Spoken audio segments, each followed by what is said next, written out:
बिस्मिल्लाहिर्रहमानिर्रहीम। अस्सलामु अलैकुम वरहमतुल्लाहि वबरकातुहू। आज मैं अपने दोस्तों के लिए बहुत ही प्यारी दुआ पढ़ने के लिए लाया हूँ। उससे पहले मैं अपने तमाम दोस्तों से गुजारिश करूँगा कि इस चैनल को आप सब्सक्राइब करें, बेल आइकन पे ज़रूर क्लिक करें इस घंटी के निशान पे, ताकि डेली वीडियो आप लोगों तक पहुँच सके। तो स्टार्ट करते हैं आज का लेसन। बिस्मिल्लाहिर्रहमानिर्रहीम। हज़रत अब्दुल्ला बिन उमर रज़ियल्लाहु तआला अन्हु से रवायत है कि रसूलुल्लाह सल्लल्लाहु अलैहि वसल्लम ये दुआ मांगा करते थे, अल्लाहुम्मा वाकियतन कवाकियतिल वलीद। व लामज़िर या लीद है, वलीद या वलीदी, वलीदी भी पढ़ सकते हैं।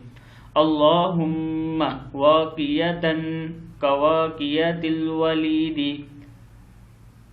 ऐ अल्लाह मेरी ऐसी हिफाजत कर जैसे तू छोटे बच्चों की हिफाजत करता है। ये हवाले मौजूद हैं, आप लोग देख सकते हैं। इस दुआ को आपने आगे ज़रूर शेयर कर। अस्सलामु अलैकुम वरहमतुल्लाहि वबरकातुहू।